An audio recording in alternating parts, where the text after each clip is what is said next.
Alright, my name's Russell Holden. I'm a member of the Horseless Carriage Club down here in Australia, and today we're just going to give you a quick demonstration of a two-cylinder motor. This particular two-cylinder motor is going in a 1905 Glide that we're restoring. In actual fact, the camera is set up on top of the Glide at the moment, but we'll get to the main body in another video and the installation of the motor and transmission. Today's just a quick demonstration of the internal workings of a two-cylinder motor. So we've had the crankshaft rebuilt on this car. It's a flat plane crankshaft, two horizontally opposed cylinders. In this particular case we've got new conrods, new pistons. This particular piston has 4 piston rings, so 2 compression rings, an oil ring and another oil ring below the gudgeon pin. So to oil the conrod and the gudgeon pin, it's splash fed, so you need plenty of oil in the bottom of the sump for it to be splashed up and around. So this ring on the bottom below the gudgeon pin will aid in making sure that oil doesn't get into the cylinder. Now the cylinders and everything itself, it's a 5-inch piston and a 5-inch stroke, so 5 by 5, which makes it a fair lump of a motor. This is the cylinder bore there. The valves themselves, as you can see on this cylinder, which is already in place, they're the valves.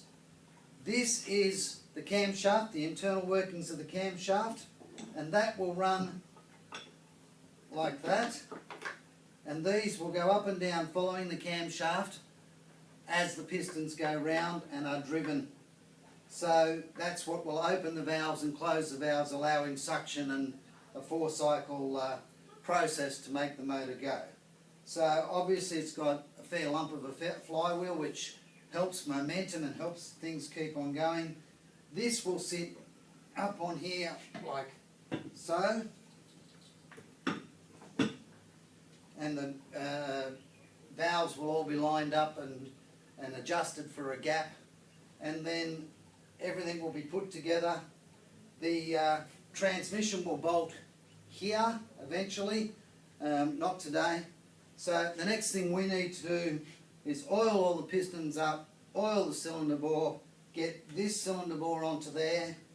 Then we will fit this. We'll take this top off here and make sure we've got enough backlash between the gear on the crankshaft and the gear on the camshaft.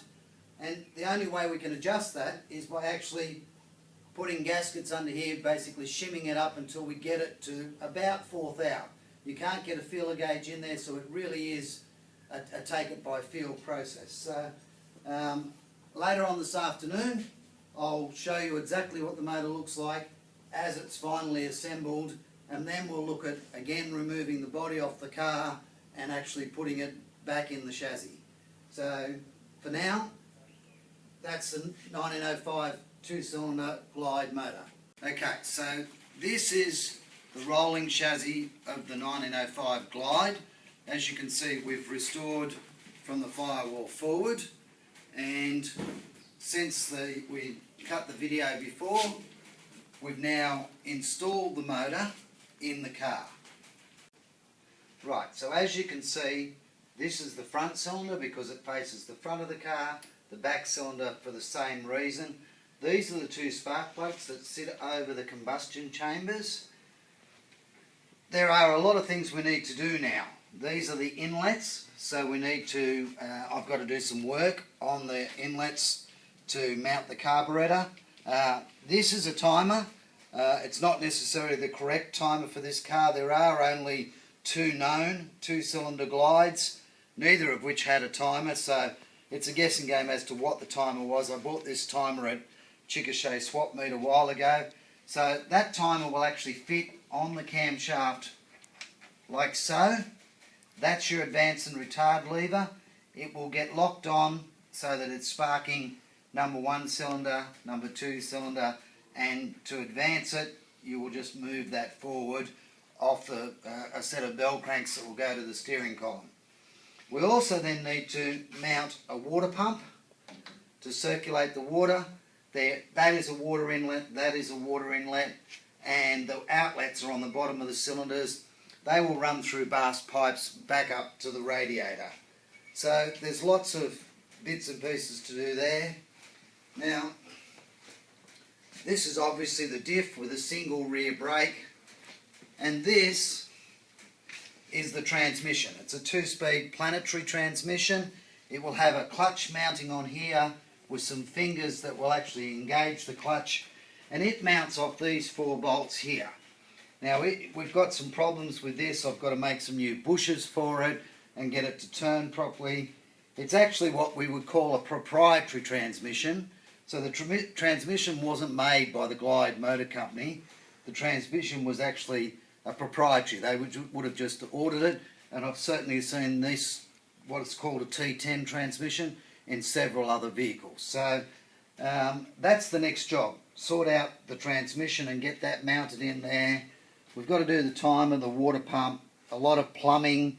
Then we'll have the electrical things. This is the coil box on the firewall here, and there will be 2 spark plug leads that will come out, go under the floor, 1 to each cylinder, and obviously the timer will make sure that the sparks at the right time. So lots more things to do, but hopefully in about 6 weeks' time we'll have it running.